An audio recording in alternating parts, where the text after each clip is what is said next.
They said that we'd grow out of it. Well, the joke's on them, that's just our brains. We're eccentric, loud, and stubborn, and most of our clothing is covered in stains. It's not a deficit of attention, there's just too much to think about. So if executive dysfunction becomes a little too much, if you forgot why you came in this room, or you're hypersensitive to touch, then put on your seamless socks and come join our little flock. Bitches stimming together, we're weirds of a feather. Weirds of a feather. Welcome to Weirds of a Feather. Hello. Hello. I'm your host, Kristin. And I'm your host, Grace. I'm excited. I am too. This is an ADHD-Adjacent podcast. But it's like extra special.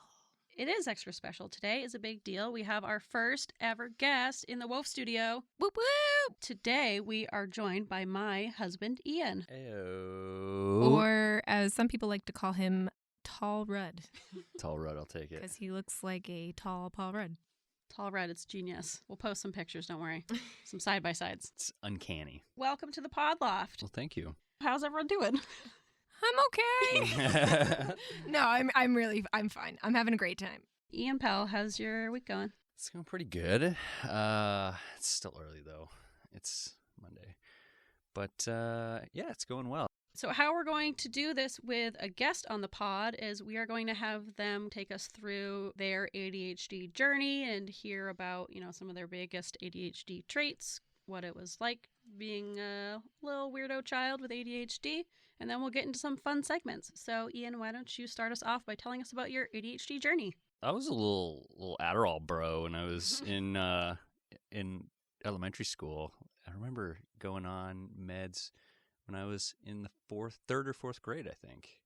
And really all of my public school career, if you will, was spent with ADHD meds like Adderall, Ritalin, a couple other ones, one other one. But it was pretty miserable. It was pretty terrible back then. It really, really affected my mood and my diet and my sleeping and a lot of that stuff, and it kind of unfortunately gave me a bad, feeling about trying meds and stuff like that. So, but then as I got older, in high school, I stopped taking meds. I refused to take them just because they made me feel like crap, and I went a while without, and it was good. I kind of it was new, and I kind of got used to being normal again. I shouldn't say that. Yes. I don't know about normal. Rude. On medication. Yeah. It was just different, No meds and braces. When were you diagnosed first? I think that was third or fourth grade. And then when you were taking meds, were you also doing therapy or just meds only?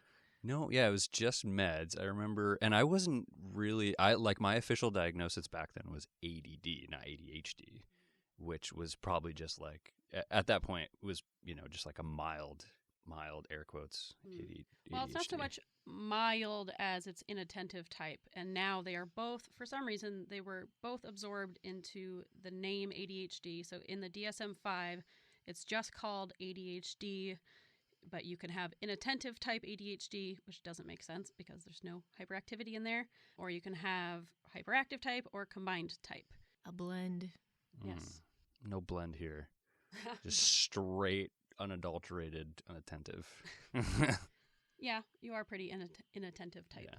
No, he has some hyperactivity traits. Well, Yeah. I recently heard, which makes sense, that inattentive type is hyperactivity of the mind.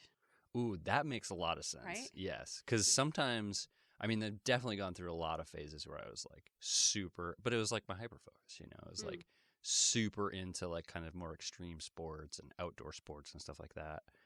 But I could also definitely just hang out on the couch and play Xbox too, yeah, my brain never stops, never shuts up. It's hard. Yeah, and then I got off meds in like probably like in high school, like sophomore year, junior year of high school, and that was great. It really like totally changed my like mood, and my acne cleared up a little bit, and like I lost some weight and grew, like, you know, gained like some inches, I guess. And yeah. Was this due to just puberty, or was this due to not being on meds? Yeah, that could Tell us about your puberty. Yeah, this sounds a lot like puberty. My puberty was a lot like my meds, you could say. No, 100%. It could 100% be that. But yeah, it's probably. I feel it like was this probably is more, a case of correlation does not equal causation. It's probably just coincidence for how But, that. Yeah. You know, I wasn't there, so I don't know. You weren't there for Ian's puberty? I wish I was. Oh, what a time. we were, you know, we could have though. We could have been passing each other in the hallway. You never know. Why don't you tell us about how your ADHD has kind of manifested during your adult years and maybe some of your biggest ADHD Yeah, traits? weren't you in the military? Sure was. Yeah, that's kind of where things got interesting with the ADHD stuff, because I like had to go back to my doctor and get a waiver to get in the military because of it. And they basically like won't give you like the military will not give you like medication for ADHD. Hold on. Can I ask a clarification question? And if this is too personal, we can move along. A waiver for what? Like a waiver that you're like medically sound, mentally sound to go into because you have ADHD? I guess I couldn't really say exactly what it was for, but I had to get a waiver from a doctor saying that I was like, I don't know, either like I didn't have it anymore, or like What? yeah, That happens. because Grew that's a out of it, thing. folks. Yeah. Grew out of his brain. Yeah, grew out of that inattentiveness. But also, it seems really dangerous. So if you have ADHD in the military, you can't be on medication. Like, if anything, wouldn't you want those people to be medicated if they need it? This makes no sense. Yeah. Here, we're going to give you a bunch of guns, but don't take the medications that make your brain work. Yeah, go into combat, but don't forget to take the safety off and make sure your clip's loaded, and you know, all that stuff. But yeah, so yeah, it was pretty crazy and like kind of difficult to get a waiver to go in the military, and like I had to push back a lot. Which is interesting because I thought they were just like letting anybody in there, you know? Yeah, Maybe I mean they just- kind of do, but I do remember. I'm trying to think. It didn't. Now, like looking back on it, I don't think it really affected me differently, because like the military and like my job were kind of like a little hyper focus, I guess. Like looking back and talking with you, it was kind of easy for me. Like I honestly got a lot of commendations and awards the first 2 years that I was in, and then after that it was very opposite. It sounds like, and maybe this is me just like generalizing, like being in the military boot camp, all that, highly stimulating. Like you got guns, you target practice, you're doing drills, you always got things to do, and it's also highly like structured, which I know I benefit from a lot of structure, and so maybe that's why you did really well. And maybe not, but that's what I'm thinking, is maybe because there's so much structure, there's always something to do. There's so much dope in there. There's so many dopamine-filled activities. I think you're right, because like there is like it's so much new stuff all at once. You know, it's just like yeah, but also you're sleep deprived and you're eating shitty food. The worst thing, honestly, like about the military in general, was being forced to eat food at certain times of the day when it's just like I need food when I need food. Yep. You know. Yeah. Yeah, that sounds tough. Yeah, that was rough. Yeah, and it also sounds like it's very stressful. And as someone who has a job where they thrive off of the stress, I can relate to that.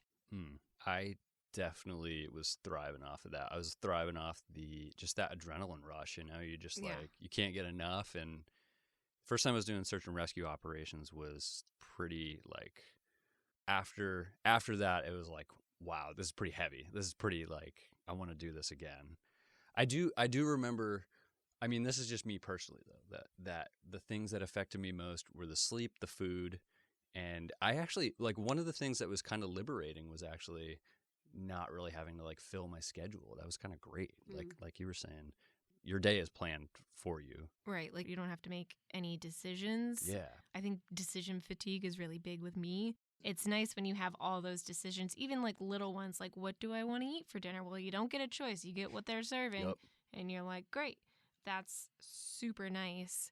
You're doing all these new things and you're learning new things. I can totally see how this could be a hyper focus. Definitely.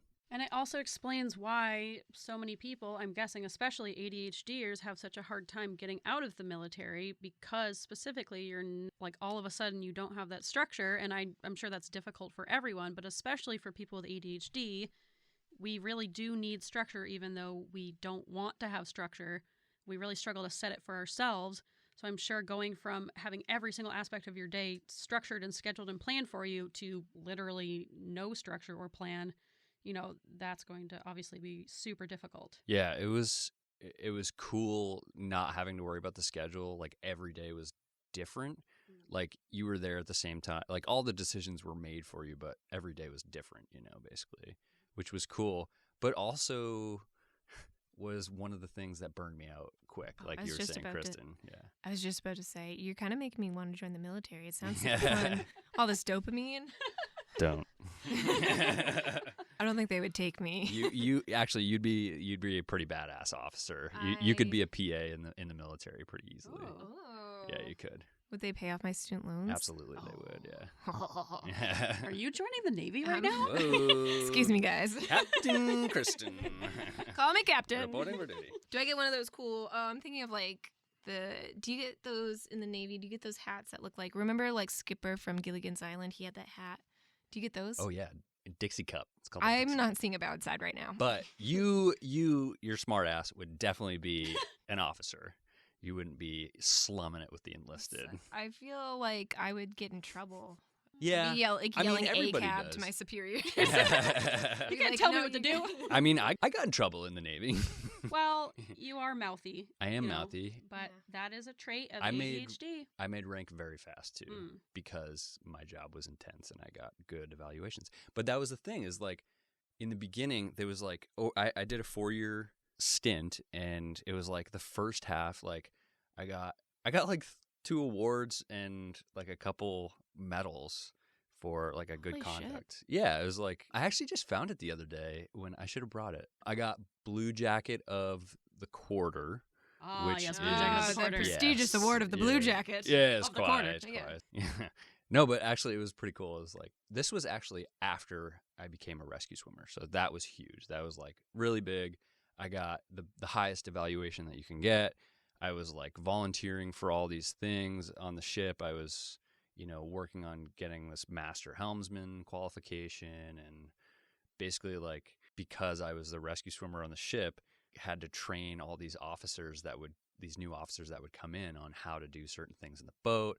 And so, like, I just like kind of made a name for myself around the ship, and the captain really liked me, and it was cool. And then after my first deployment, I got a Navy and Marine Corps Achievement Medal for a VBSS operation that we did, which is visit, board, search, and seizure. That sounds incredible. Yeah, it was pretty cool. This is quite. I had no idea. We've known each other for quite a while, I would say. Yeah. I had no idea. I'm. It's not that I didn't respect you before, but I found this newfound respect. I respect you. You were like a level 10. Now you're up to an 11. Yeah, I'll take it. It's out of 20. No, I'm kidding. It's out of 10. It's out of 10. What would you say are your biggest ADHD traits? Both positive and maybe some difficult ones. Well, my signature trait is definitely my terrible memory. Yes, can confirm. Can confirm.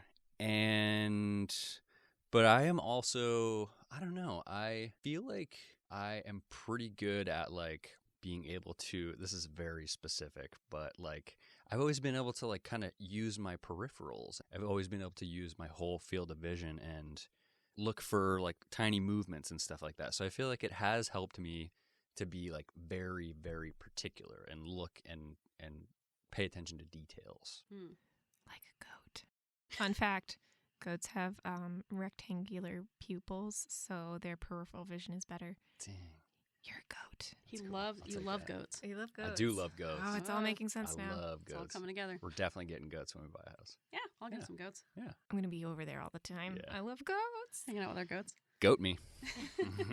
There is a theory that the ADHD brain is the hunter-gatherer brain and neurotypical brains are the farmer brains, and so they kind of evolve. I don't know if I wouldn't call it evolved. I wouldn't say they're more evolved than we are, but basically their brains adapted to the farmer lifestyle where you're doing the same thing day to day. You have like long-term goals that you're working towards. It's not really like super exciting. Whereas the ADHD brain is that hunter-gatherer brain.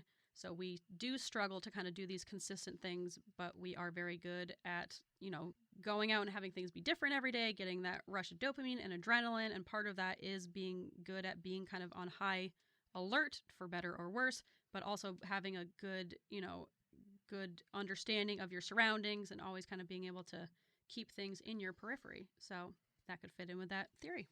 That's a really cool theory. That's really cool. That is cool. This is very interesting. Let's talk about your life as a citizen. Terminology. Ooh. Yeah, one of the surgeons I Ew. work with is in the Air Force, so I've picked up a little bit of the lingo. Did you mean civilian? Yeah. Citizen. Fuck. We're all citizens. You were really bragging. Dang it! Bragging about knowing that I was word. really excited for Really that laying one. it on thick over there. Yeah, I know some people in the military. So stupid.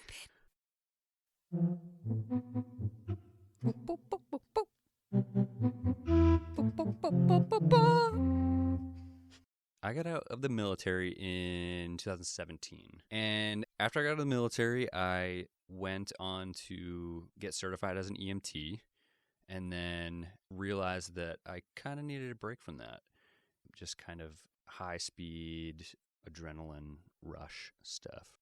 And so I took a step back and kind of reevaluated and decided to try out the trades and started doing some electrician classes and a lot of stuff like that. And that just like the trades are full of, I was going to say unvaccinated, but that is also true. Yes. Neurodivergent people. Yes. That makes sense. Yeah, and that was super cool. Like, I bet there's like many more neurodivergent people in the trades than are not.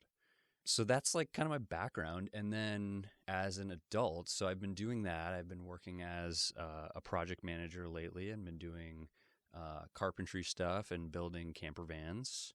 Check out Peak Builders if you want to Good drop. give us a follow. That is a good drop. And But also they do great work. Oh, thank you. So yeah, I was doing a lot of building stuff. And after we moved back from the West Coast, I kind of decided it was time to give meds a try again. And I had been on some anxiety meds for a couple years, and they just weren't really doing exactly what I wanted. It was really helping just kind of like mellow me out, but I needed something to kind of like really lock on. And talked to my doctor about some ADHD meds recently, and I've been on them for a month and a half, 2 months. And it's a non-stimulant called Strattera, it's like 18 milligrams, and I am a big boy. And it's like, it was perfect. It was just like, I took it, just like the first day I took it, I literally have told everybody this that I possibly can, that it was like time slowed down, it was just like, my field of vision just kind of like widened a little bit, and just like I was able to focus much easier and just kind of had more like this feeling of drive. It was good. I'm happy that I gave it another chance as an adult now. And because I definitely could have been just like bitter and resentful from, doing like using or having meds when I was younger. Yeah, I feel like that's such a common experience of people who were on meds as children, whereas I wasn't put on meds until I was an adult, so it's different for me. I really appreciate my meds, and because I want to be on them and I'm choosing to be on them, I know it's much different for kids who are put on them as children. You don't want to sit and focus all day when you're a child. You want to go out and have fun.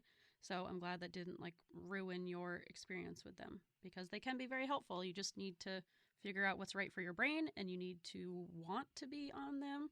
Yeah, I feel like a lot of it was kind of being picky about who I talk to as a therapist and who I go to see as a doctor, which I think is huge and something that I really value now is finding someone that I'm comfortable with and someone who is open-minded enough to, try different things. And I've been seeing this great therapist, and he calls it buffet style, and we just throw a bunch of things and see what sticks.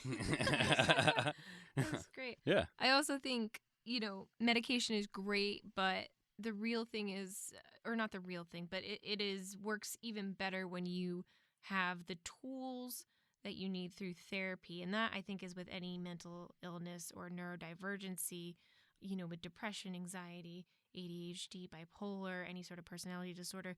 Sure, medications can help, but the long-term behaviors that need to be and tools that you need to develop to kind of help yourself in life come with therapy. And I think treatment goes much better when you do like a combo of the two rather than just only therapy or only medication. I think therapy is very helpful, and I think a lot of people think, oh, I'll just take this pill and it will get better, and that's not really it at all. And I think, Grace, you touched upon that on an earlier episode. You really need to learn those tools to help yourself get through this life, I guess. Well, it's like our analogy with how dopamine is the gas in the car. Let's say the meds give you more gas in your car. You still need to know where you're going and how to get there. Yeah, so you still need to know what pedal to push.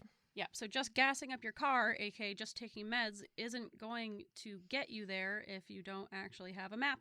So counseling and coaching and therapy can kind of, in combination with those meds, can help you use some ADHD strategies on top of having the dopamine to actually, go forward with those strategies.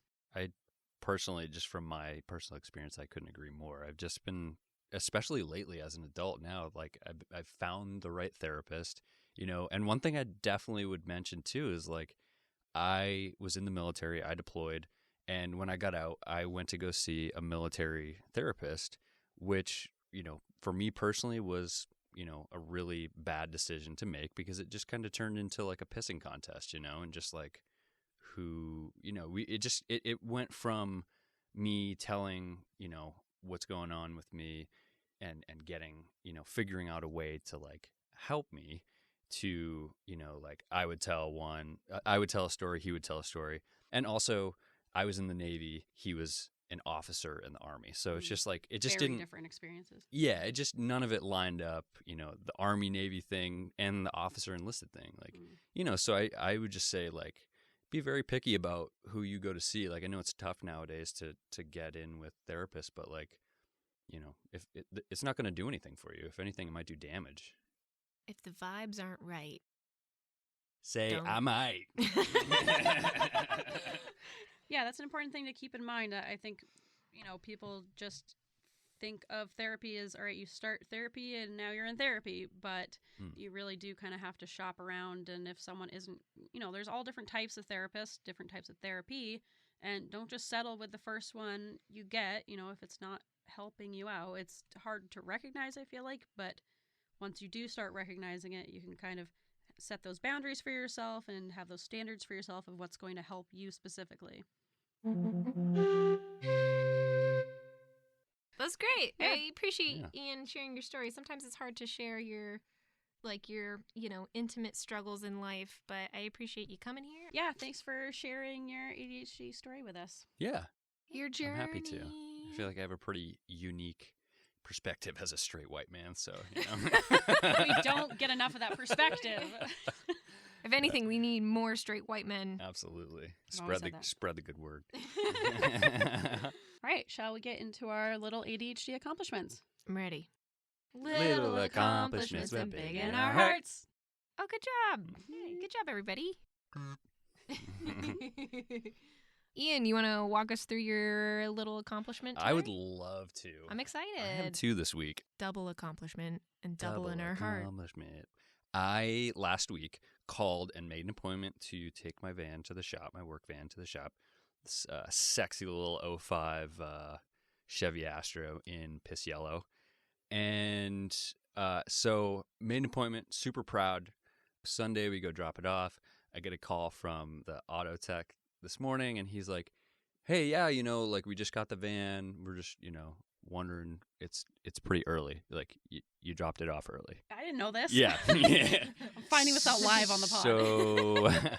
So luckily they're like pretty cool and like knew my dad and my grandfather, and they're like, no, I think we can squeeze it in. But it's just like, I feel like this is like literally a prime example of like Your ADHD. Yeah. When was the appointment? Oh, it's for like a week from now. Oh, Yeah. oh, I thought you meant like I got there like 3 hours early. No. Oh I my dropped it off God. like a week early. What the hell? I found that out today. Yeah. Classic yeah. Ian. Yeah, it is. It is. Yeah. It it's is. just like it's classic. Yeah, it is. Yes. So yeah, that was cool. What's your other accomplishment? What's your actual accomplishment? Well, yeah, I feel like making the appointment was a step forward, and then dropping off a week early was a step back, unfortunately. So Yeah. we're where we started, but I have two, so we're good. I made a little rack, a little wooden rack for extra wood and building materials at a shop that Grace's dad and I have together. Yeah, good job. We've got a sweet setup. Woohoo, good Yeah. job. Yay. That's an accomplishment. Yeah. Grace, would you like to share your accomplishment? Yes. All right, for my little ADHD accomplishment this week, it is sound editing. Oh, man, I have been sound editing my life away. Thank you for that. Yes. Thanks for hyping me up. Yeah, it is taking me forever. I mentioned my auditory processing disorder last week, so it definitely takes my brain a while to kind of have the words catch up with what I'm hearing. But I am learning.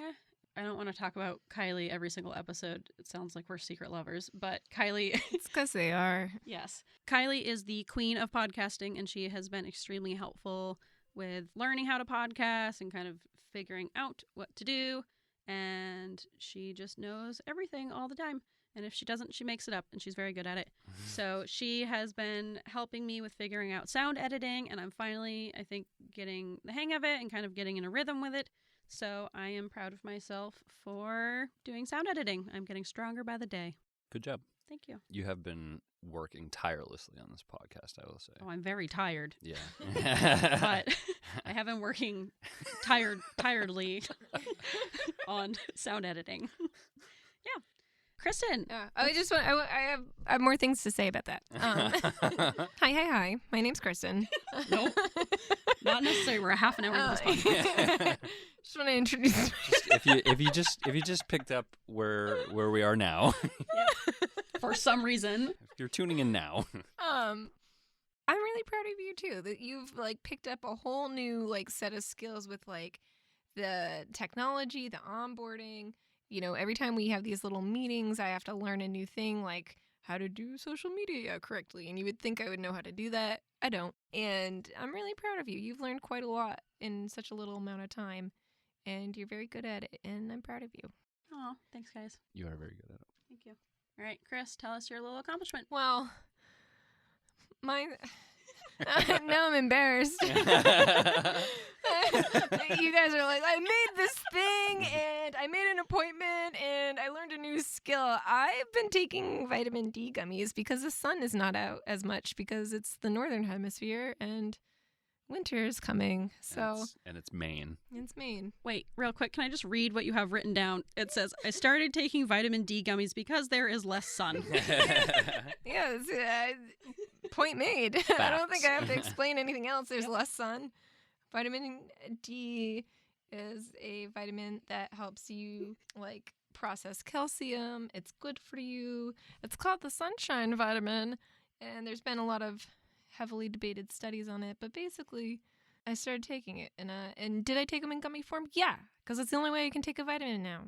You know what? Taking vitamins every day is an accomplishment, and this is exactly what this segment is about. Sometimes there'll be kind of bigger things. Other times there'll be things that seem like they're little, but they're difficult for you for some reason, and that's why we're celebrating them, because maybe it sounds silly to someone else to celebrate taking vitamin gummies every day, but that really is a big accomplishment, and it's something you want to do that's good for your body, and I'm proud of you. Thank you.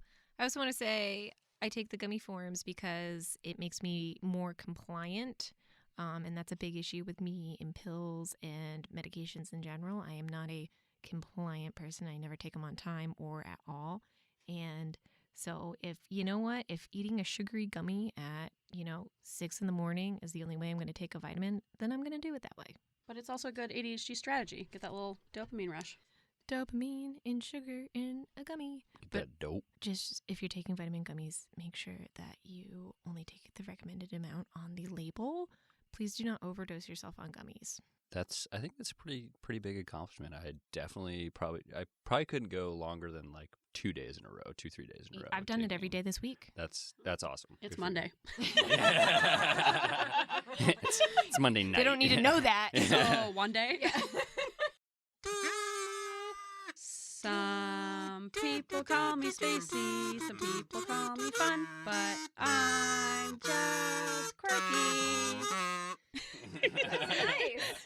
All right, that was Ian's first. That was Ian's first kazoo experience. It was. In a couple weeks. Yeah, you'll hear it when it comes out. I used to zoo when I was a child.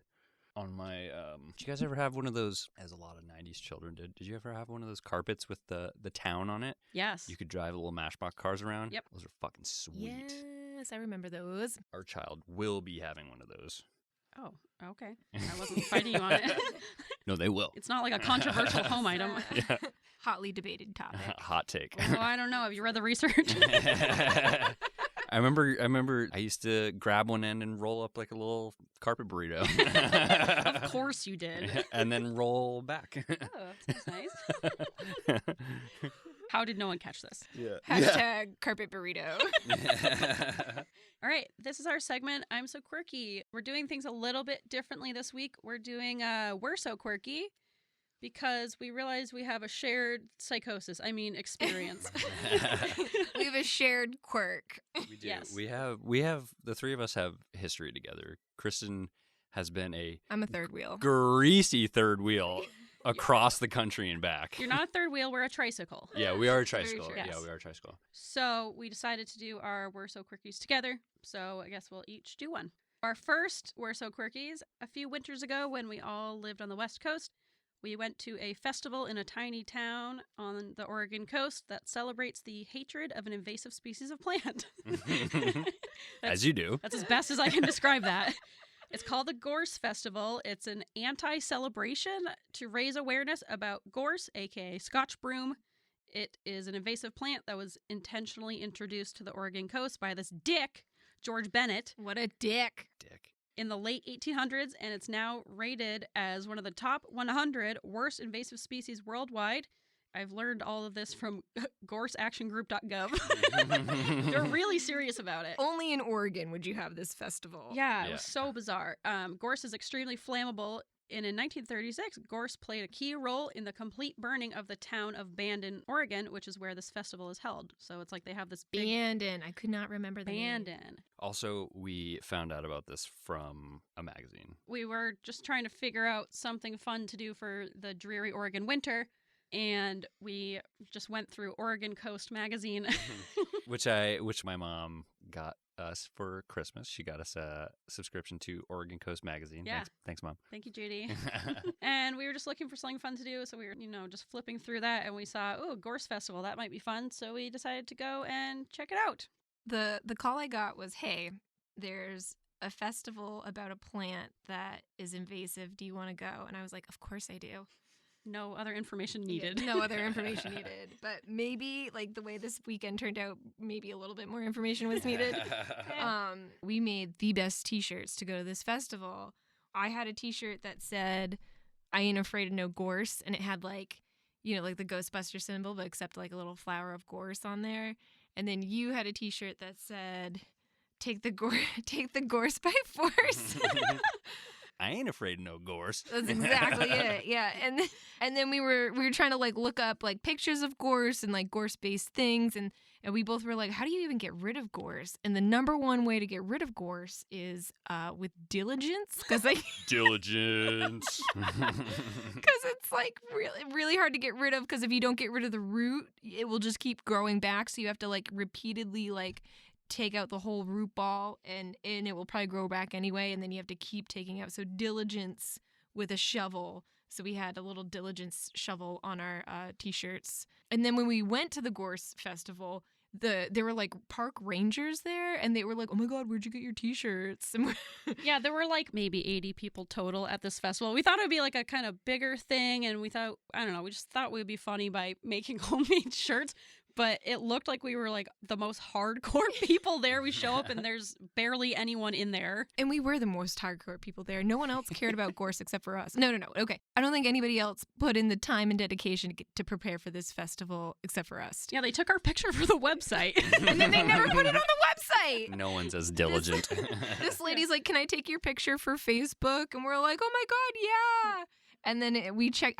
Checked it every day for a week, and it wasn't up there, and I'm really sad. You got to check this year. Maybe, who knows? Maybe you should check gorseactiongroup.gov. 4 years later, it's going to be on there. Yeah, you never know. The festival was pretty sweet. They had a dartboard with this guy, George Bennett, who introduced it to Oregon. They had his face on the dartboard, and he would throw darts at his face. So it really was like a hatred of Gorse and this man, like a celebration of hating this man. And then our third, We're So Quirky.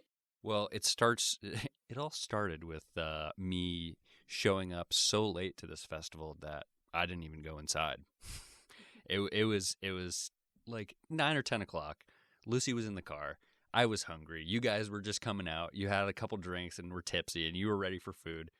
So I got there and saw it and was ready for some food. And so, yeah, so I never even I'm so quirky that I never even set foot in the festival. Yep. No, but then we went out to some dinner with a really weird local dude. Well, as our waiter, we didn't go out to dinner with a weird local dude. Yeah, we didn't. No, we went out to dinner. Went out in Bandon. We met a stranger, and then we wined and dined him. As is customary. Roaming this little Oregon beach town. Yeah, that was an interesting night. And then, we thought, I guess, that was going to be like the weird part of the night. But really, it was camping on the beach in a place that we have never lived in the wintertime before. We were in our roof tent on the top of our SUV. Correction. You two were in a roof tent. Yes. I was in a little mini tent on the ground. Well, we could sure as fuck hear you. That was my tarp. It was supposed to cover both of us. And it didn't. I think we got up. You definitely got up like 5 times. I did not sleep. Yeah. I thought I was going to die. Yes. I literally felt myself in my tent in a cocoon, lift up about 2 inches off the ground, and then shift 2 feet to the right. Myself in the tent, and I was like, this is it. This is how I die. I'm going to be swept up like the Little Mermaid. Nope. Little House on the Prairie. Nope. Yep. Nope. You're getting there. Close. Like up. Like the little old man from Up. Wizard of Oz. Like a kite. Yep. It was freezing that night and Yeah. the windiest night of my life, I think, right on the coast. Yeah, it was definitely like I've like out on the ship in the middle of the ocean. I've seen some like 60, 70 mile an hour winds like go across the deck, and it was like definitely pretty close to that. Like Nice. Yep. ripping off the water. And for some reason, no one else had decided to camp out except us. Yeah. Weird. Yeah. Crazy. I even had a coworker who's like really into hunting, camping, outdoor stuff, and he's like, "You're gonna camp on the coast out there?" And I was like, "Yeah, I'm from Maine. I know the cold." I was so wrong. And I know Jesse's not listening, but that was a bad decision. And I know you were trying to warn me, but maybe next time warn harder. She's stubborn. Yeah, it's your fault that we camped out here in February. You should have done better. We So- survived. Yeah. We did survive. Yeah, after many attempts to reset Kristen's tarp. I didn't want to be rained on, and Yes. we should have just foregoed the tarp entirely after Yes. the second time we were out there with headlamps trying to rearrange it. And Oh, so loud. it was this is a quick reenactment. And you just thought Hush, Kristen, shut up. it just flapping. It sounded like I have no idea. It sounded like all of the things were like coming to crash down on you, but didn't, and it was horrifying. None of us slept. We were all absolutely freezing. I got really sick. I woke up just like with a cold. Probably because you didn't sleep all night. We're so quirky. Yeah, we're so quirky. Although breakfast the next morning was amazing. That's because we were all. I felt like I was hungover. Yes. We were all like super tired and Yes. hungry and cold. And then we go into this warm restaurant and they're like, "Do you want a muffin?" And I'm like, "I'll eat anything." Yeah. That was amazing. Cinnamon buns. Cinnamon Ooh, buns, yes, the yeah. cinnamon buns. That was very good. We're so quirky. We're so Guys, quirky. almost dying. Camping on the one time- Oregon coast in February. In We're February? We're so quirky.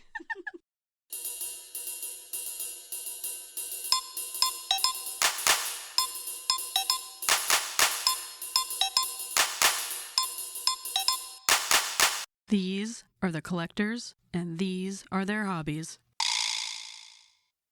Welcome to Hobby Collectors. Ian is going to share one of his all-time favorite hobbies with us and let you know how to get into it, if it's a good hobby for ADHDers, and how to avoid burnout. Let's hear it. Yep. So it was a good. I'm making the fly fishing motion right now. Oh, that You- classic you fly wouldn't- fishing motion. I nobody- know nothing about this. Nobody would know. Also, this is not a visual medium. Anyway, so I started fly fishing like not super long ago, but out in Oregon, I was very spoiled out there.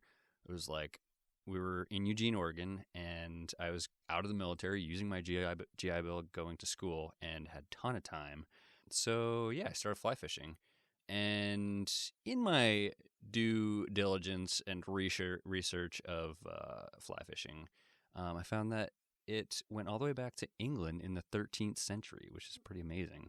And then also the first recorded use of like an artificial fly was in 2nd century, which is pretty crazy, of just like using feathers from animals to like have this little thing with a hook on it float, and it would be used to catch mainly trout and fish like that. Was that Egyptians using that? No, it wasn't. Who was it? Who was it? From what I saw, it like basically every continent at one point discovered fly fishing on their own, like through history.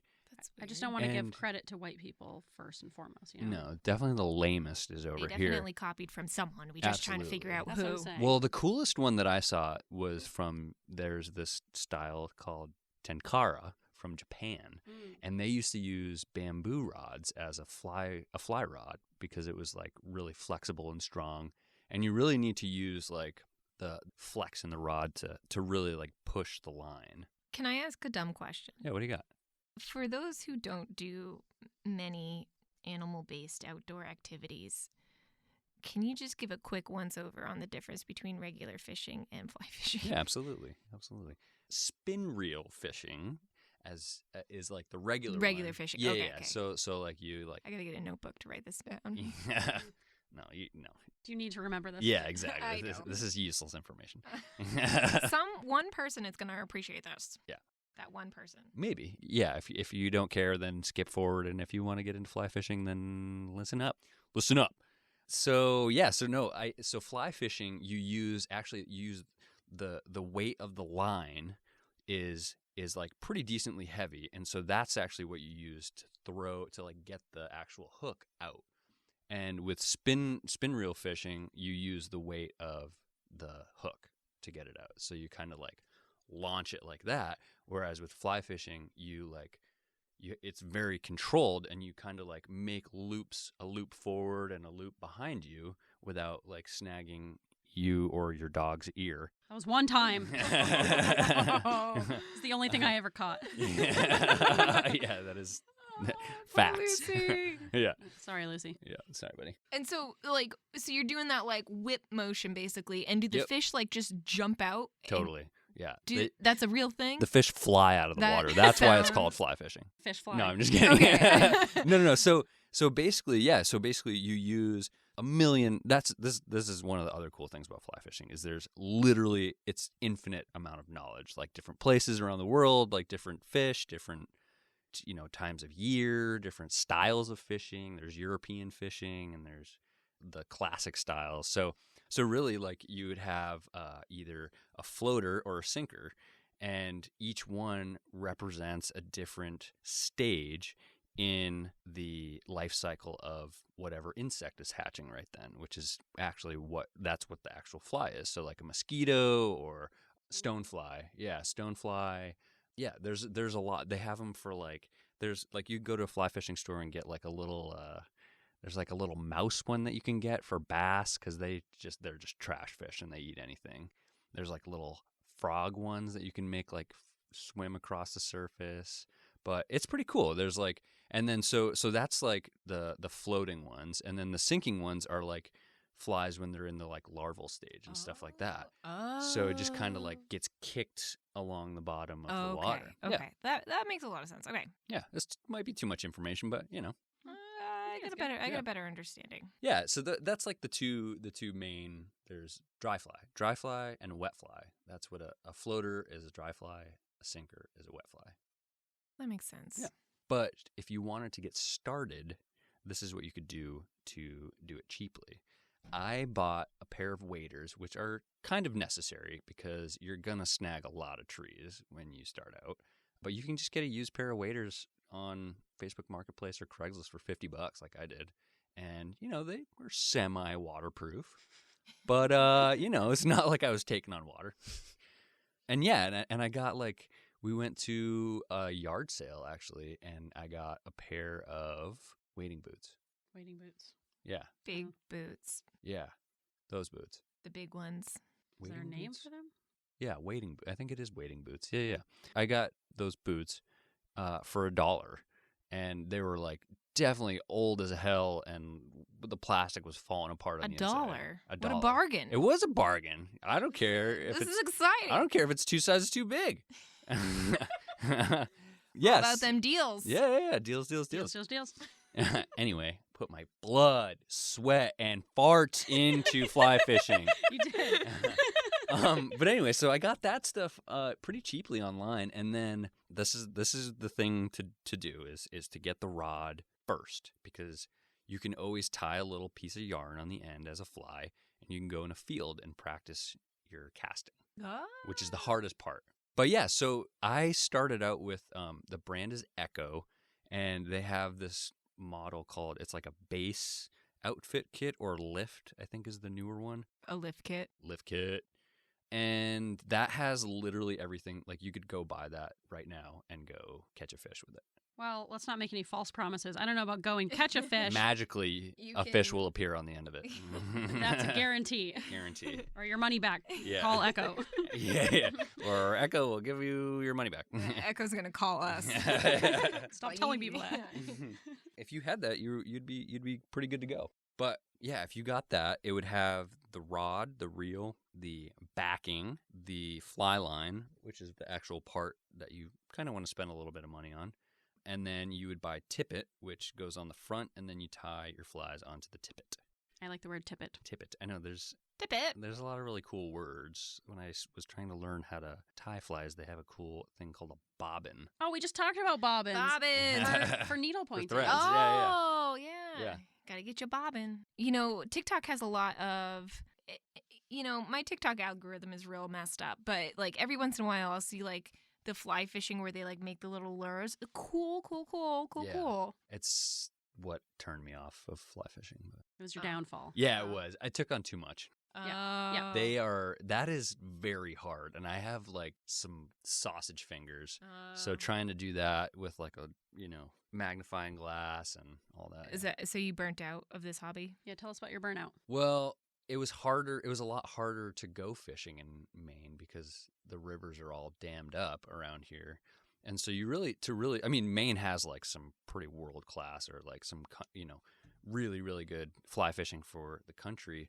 But you have to drive like pretty far north. So it's like definitely like an all day / weekend thing. But I'm ready. I feel prepared. I feel like I've done all my research and I'm ready to go. oh, and last thing, if you do this and you get the fly rod and all the setup, and you really want to get into this, I would 100% recommend buying a book on how to read the water and where to go, because that was really hard for me. Is, you know, you can just go find a brook or whatever, you know, some moving water somewhere, but to really like know where to go and certain things, it's really, really good to learn, and you'll catch more fish. So do you think this is a good hobby for ADHDers? Yes. Big time, yes. Yeah, I mean... You're not just saying that because you want more people to do your hobby with you like I... No, I want often less do. people to do this hobby because I don't want to share the river with them. But no, Oh. I'm just kidding. No, I do. I think it is really good because there's so much to know, but also it's hard because there's so much to know, you know? Yeah. I mean, you really do have to like kind of commit to it, and And it was very easy to do in Oregon because we were 20 minutes from like the Mackenzie River, which is like known around the world for fly fishing. And there's like, you're surrounded by like 8,000-foot mountains. It's amazing. Cool. Thank you for sharing your hobby. Yep. I'm ready to go. I just got to get some waders. More for fashion than anything. I'll see you out there, friend. I'll be the one drowning. All right, thanks for sharing your hobby. Yeah. And if any of you fly fish or you want to get into fly fishing, you can email us at weirdsofafeather@gmail.com. Ian and I live together, so I can pass on any messages to him. Also, see the show notes for all kinds of good resources on fly fishing. Yeah. It's good stuff. Try it out. Are you ready? That was really strange. Are you ready? Very like a constipated DJ. Yes. DJ Constipation. It's time for alternative segments. Alternative segments. How did no one catch this edition? This alternative segment, we're going to talk about little things that happened in the past that, looking back, how did no one catch this? How could no one tell that we were neurodivergent? Right, Kristin, how did no one catch this for you? Let me take you back to first grade where my parents signed me up for softball. Big mistake. During my first game, they were like, oh, it's our first game. Put her in the outfield because she doesn't know what she's doing. And boy, oh boy, did I not pay attention. I was picking dandelions. I did a cartwheel.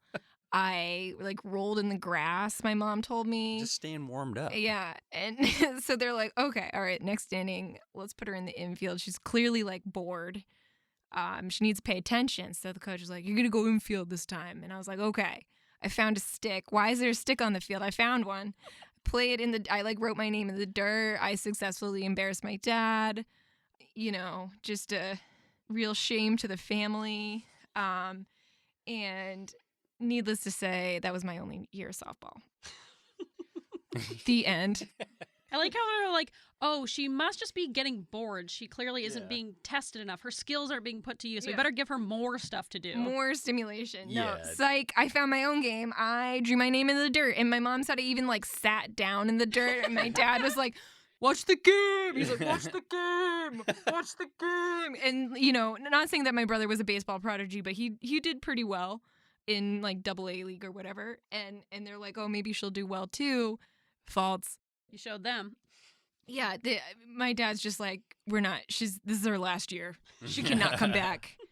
I think, and I would like purposely like just not swing because I was like, I'm over this.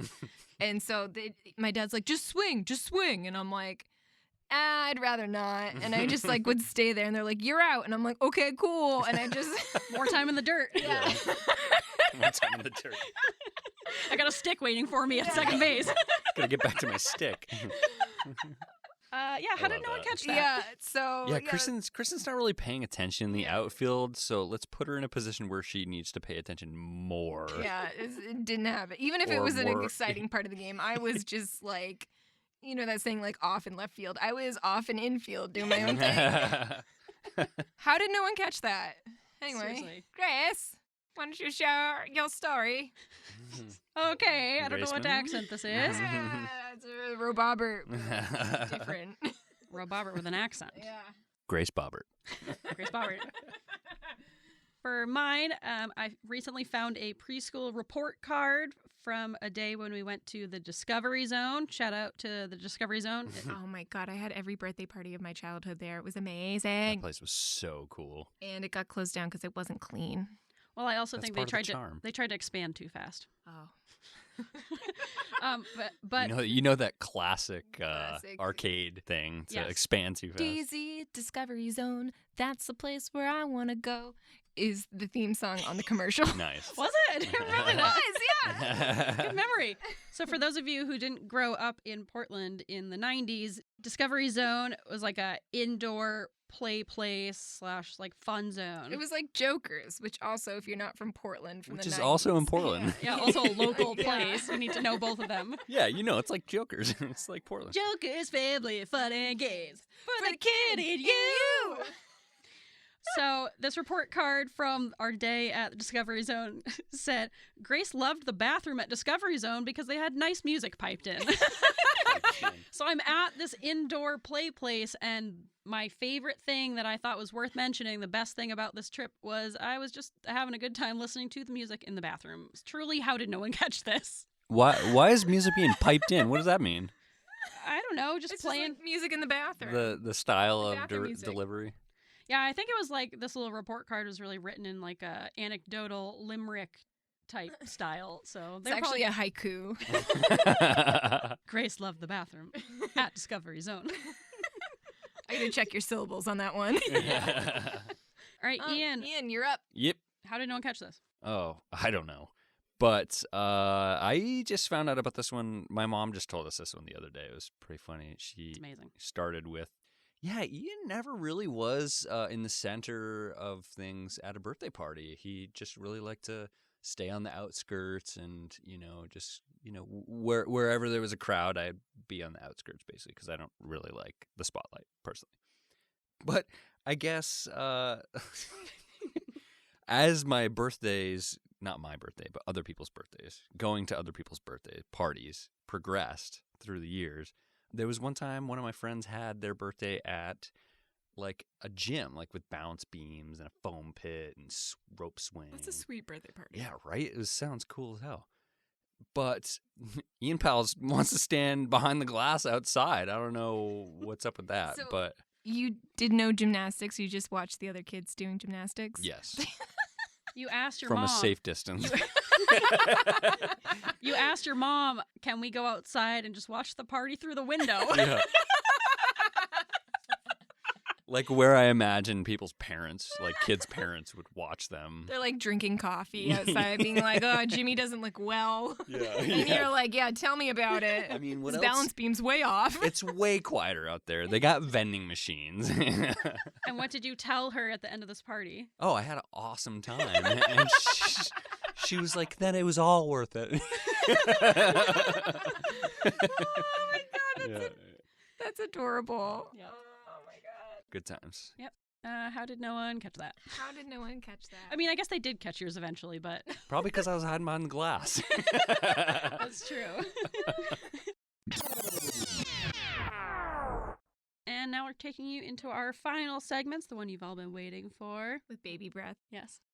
Pizza secrets. Tell me your secrets. Pizza secrets. Nice. Pizza secrets. Whoa. It's nice to have a baritone. All right, Kristin, tell us your pizza secret. So here's one. I think I've told this to a couple people, but for the public, I accidentally chose my college major as a biochemistry major.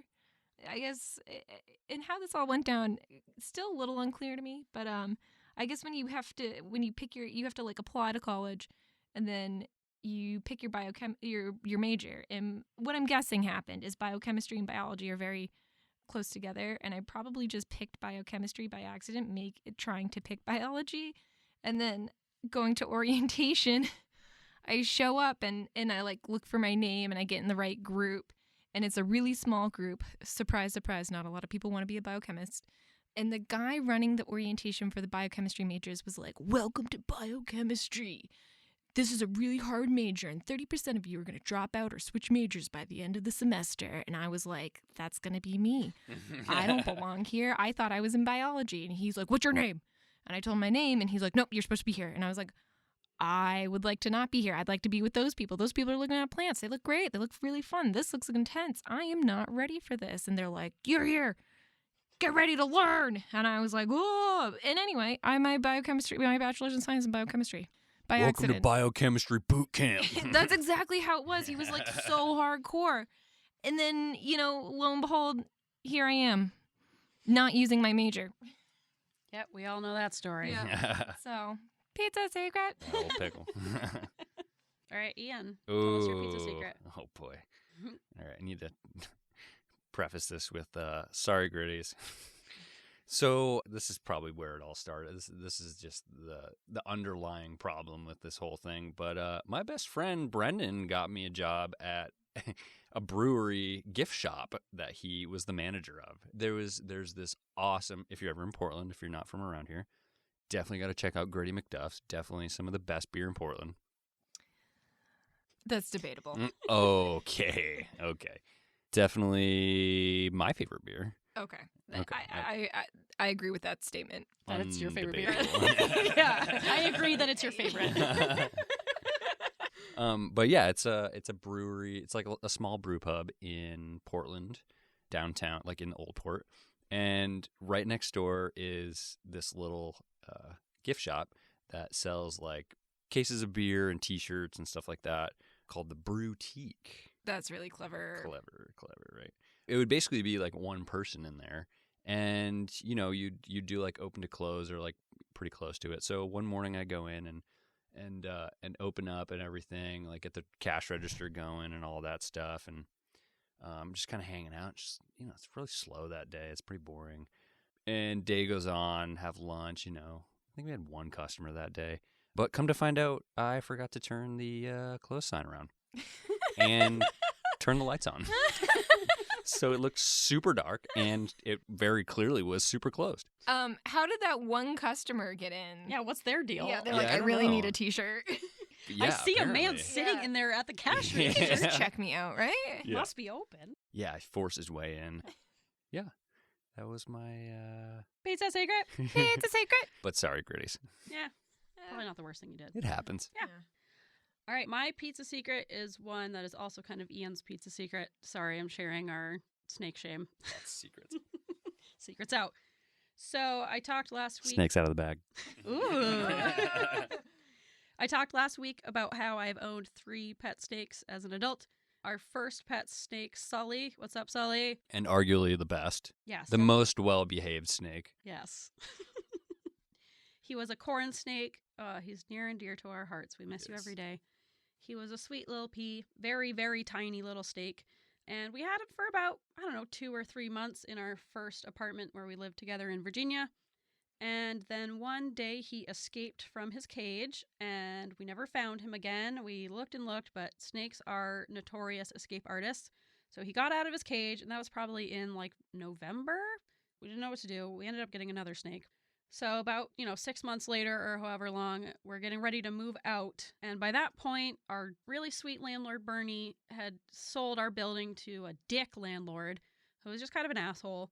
And we cleared everything out of the apartment, and we're going through like the final check with him. We never mentioned the snake, that there may be a loose snake in this apartment. Watch out for loose snakes. Yeah, we decided to keep that to ourselves. And he actually, I don't even know how it came up, but he started telling us a story about. No, we had an empty terrarium on the counter. No, I think we had Constantine. I think we had that's right. Yeah, because Constantine, we our brought new Constantine snake. back. Yeah, Yeah. to Maine. Yeah. Yeah. And so he saw our snake, and he was like, "Oh, I have a funny story about a snake when I was little. I had a snake, and my mother was terrified of them, and it got out of its cage, and it like went up into the ceiling, and then it popped down at her, and she was like all traumatized." And Ian and I are listening to him tell the story, like knowing that we also let a snake loose, or he got out in this apartment. They're like, it's Well, about to happen again. Yeah. I was just thinking, like, very clearly there's no snake missing in here because ours is in its tank. Yeah, so we were just kind of looking at each other like, "Oh yeah, haha, that's a funny story. Can you imagine if that Yeah. happened?" Could you that imagine guy if sucked. all of a sudden it like pops down again and he's Yeah. like, oh, childhood trauma? Yeah, absolutely. Yeah, so we just let him tell that story, and we never chimed in with like, "Oh yeah, that also happened here. Bye." Keep an eye out. Yeah. So yes, we let. Lovely. There may still be a loose snake living in that apartment Yeah, somewhere. if you live in Virginia, watch out for loose snakes. He was a nice boy though. Yeah, he was. Yeah. He used to hang out in my pocket and watch TV. Oh, Yeah. you got a snake in your pocket? Sometimes. So that's my pizza secret. Pizza secret! Pizza secret. Whoa! So if you enjoyed this podcast and you're wanting more, continue to follow us, like and subscribe. Leave us a 5-star review. We love reviews. We read them too. It's not like we just like don't read them. We read them and we take them very seriously. You can follow us on all the socials. We're on TikTok. We're making TikToks. It's difficult. But we're doing it. It's at Weirds of the Feather. Same with the IG at Weirds of the Feather. We update it routinely. And with every episode that comes out on the podcast, we have like a little little pictures of our past lives. Yeah, what we're talking about. Yeah. So thank you to our first guest, Ian. Thanks for joining us in the studio. Thank you, Ian. It was an honor to be here and be your first guest. Yeah, I think that went for pretty both well. you. I consider you both family, so it was cool. Well, Aww. I would hope you consider me your family. You're like a wife to me. Yeah. No matter what I would say for that, it wouldn't have gone well. Yes. So, Kristin, you're like a sister, and Grace, you're like a wife. Aw. Thank you. Love you both. We love you. Thank you. Love you, Ian. You did a great job Tall on red. That that. was fun. Yeah, Yeah. tall red. Yeah, we'll And, also post a picture of tall red. Yeah. And Yeah, check compared out to the regular red. check out Peak Builders. Give us a follow if you want for all your van and finished carpentry needs. Nice. Good Yeah. shout out. All right, we will be back next week with an episode just the two of us. Just the two. Just Just the the two two of of us. us. No, not you. No. Not you, Guillermo. Just two of us where I get to talk at you about wine. I'm really excited and no one else is. That's pretty accurate. Yeah. All right, we will talk to you next week. Bye. See you next week. Bye. Now Caw-caw. do your bird sounds. Ah! Okay. Oh, that's a fun one. Nice. Ah. Okay.